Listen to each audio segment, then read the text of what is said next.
Engem édesapám halála indított el a dizájn útján. Ő nevelő otthonban nevelkedett, így már korán kitűzte maga elé a célt, hogyha egyszer családja lesz, azért biztosan vállalni fogja a felelősséget. Így is tett. Nem tántorította el sem fiatalkori balesete, melynek következtében kerekesszékbe került, sem édesanyám halála 3 éves koromban. Korán 2-esben maradtunk. A gyermekkorom más volt. Nem mondanám, hogy nehezebb, inkább, hogy különlegesebb. Máshogy szemléltem a világot, és más helyzetek okoztak kihívást. Például egy lépcső megmászása. Emlékszem, mikor 5 éves koromban édesapám a számára átalakított autóban várt engem, míg én egyedül mentem be a cipőboltba, tolmácsolva édesapám elvárásait egy gyermekbakancs kapcsán. Majd megkértem az eladót, hogy a cipővel együtt kísérjen ki apukámhoz, aki megnézte, és megvette azt nekem, mert nekünk ez így volt természetes. Ebből adódóan a figyelmem is másként fejlődött. Eleinte csak az motoszkált bennem, hogy a tudásom révén biztosíthassak mindenki számára hozzáférést az egyenlő lehetőségekhez.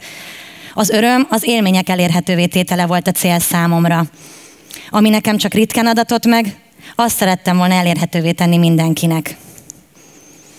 Először turizmust tanultam. A szakmai gyakorlatomra már az Egyesült Államokba készültem, egy értelmi fogyatékos gyermekekkel foglalkozó táborba. Így szerettem volna édesapám példamutatásához a saját területemen kapcsolódni. Ezeket a tapasztalatokat azonban már nem tudtam megosztani vele. 3 héttel az utazásom előtt elment. Nem szólt, hogy beteg, mert védeni akart. Gyorsan távozott, és sok kérdést hagyott maga után. Édesapám egyike volt a Magyar Paralimpiai Bizottság alapító tagjainak, és 12 éven át elnöke a Magyar Mozgáskorlátozottak Sportszövetségének. Nevelőanyukám szintén kerekesszékes. Apa tevékenysége a mozgássérült sportban rá is nagy hatást gyakorolt. Mára egy világszinten elismert paralimpikon vívó, és sportteljesítménye az épek számára is példaértékű, ami nagy büszkeséggel tölt el. Én a legtöbbet a kerekesszékben ülő emberektől kaptam. És mi ez, ha nem üzenet, hogy újraértelmezzük a nehézségek és a kihívások fogalmát. Hazaérkezésem után a mindennapi boldogulás megkönnyítése, az öröm elérhetővé tétele a hétköznapokra koncentráltan lett az új küldetésem. Már nem csak a szabadidős tevékenységeket szerettem volna elérhetővé tenni, a hétköznapokon akartam könnyíteni. Így kezdtem el környezettervezést tanulni. Az első projektem kreatívként, tervezőként az Anatomy nevet viselte. Az Anatomy egy kerekesszék alapanyagokból készült, újrahasznosított ülőbútorpáros. A meditatív testhelyzet, az önnyugtató hintázás és a csakrapontok vizsgálatának eredményeképpen hoztam létre egy széket és egy hintaszéket, amely az első lépés volt az életemben az esélyegyenlőségért és az elfogadásért történő figyelemfelkeltés útján már, mint alkotó. De még többre vágytam. Nem csak információt szerettem volna közvetíteni, hanem az élményt, a valós örömszerzést is szerettem volna elérhetővé tenni. Az eddigi történet alapján gondolom nem meglepő számotokra, hogy a testi-lelki egészség kapcsolata milyen jelentőséggel bír az életemben. A másik oldalon pedig a zene szeretete dominált, ami szintén családi örökség. Édesapám akadálymentes blueskocsmája közel 20 éven át meghatározó pont volt, nem csak mozgássérült barátaink életében. Ennek keresztmetszetében született meg a Tempó. Egy olyan aktív bútor, amelynek használatával a saját zenéiteket hozhatjátok létre. Azokat elmenthetitek, és meg is oszthatjátok egymással. A Tempó egy olyan újfajta közösségformáló bútor, amit egyedül és többen is használhattok, miközben játékos módon vonja el a figyelmeteket arról, hogy az egészségeteken dolgoztok. Amikor úgy érzitek, valamiért elég volt, amikor sírni tudnátok, vagy amikor elszöknétek. Volt, aki érzett már így? Mert én igen. És ilyenkor én az előre menekülés eszközeként a Tempóban látom a megoldást. Ma pedig egy barátom többek között azért van itt, hogy megmutassa nektek, hogy hogyan is működik. Petra, kérlek szépen, gyere fel a színpadra. A Tempó a kerékpár elvén működik. Tehát tekeréssel adjátok a ritmust. Amilyen gyorsan tekertek, olyan gyorsan tudtok az eszközzel üzenetet közvetíteni. A kormányon láthattok majd tekerőket. Ezek egyedileg tervezett kapcsolók, amelyekhez külön-külön dallamokat párosítottunk.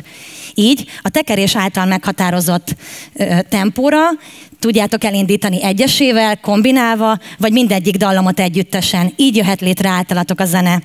És ennek itt még nincsen vége. Egy applikáción is dolgozom. aminek segítségével saját dallamokat is felvehettek, ezeket pedig rátölthetitek az eszközre, így végtelen variációt elérve a zeneiség tekintetében. Ezen dolgozunk most, amellett, hogy ebből a kis munkamodelltestből a technológiát egy szállítható és játékosabb formába szeretnénk átörökíteni. Petra, tiéd a pálya.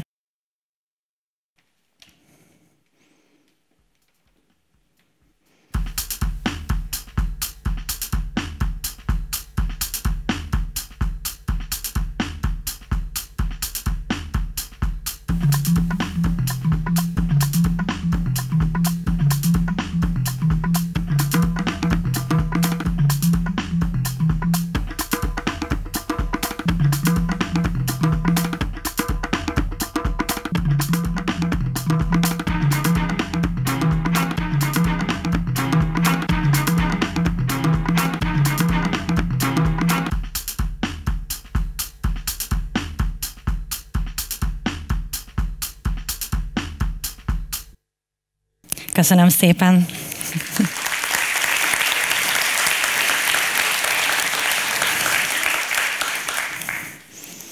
Ezzel még nincs vége, egy új ötletem is van, ami az idősek életében lévő legfárasztóbb rutint helyezi új nézőpontba. Nem mindig az a megoldás, ha megoldunk minden mások helyett. Az igazi megoldás lehet a helyes úthoz való hozzásegítés is. A bevásárlás mindannyiunk hétköznapi rutinjában nincs semmi újdonság, az viszont már más kérdés, hogyan tehetjük ezt könnyebbé. Nekem sok más mellett nem adatott meg, de mindig is vágytam nagyszülőkre. Így most mindenki nagypapájára és nagymamájára gondolva egy olyan projekten dolgozom, ami nem megoldja helyettük a bevásárlást, elszakítva ezzel őket a találkozóktól, kellemes beszélgetésektől. Arra gondoltam, inkább a szatyrukat alakítanám át úgy, hogy se a súly, se az útközbeni akadályok ne terheljék őket. Legyen könnyű elmenni otthonról. Egy olyan hajtásrásegítéses táska koncepcióját fejlesztem, ami felelős társként tud vigyázni azokra, akikért hálánk jeléül most mi vállalhatunk felelősséget.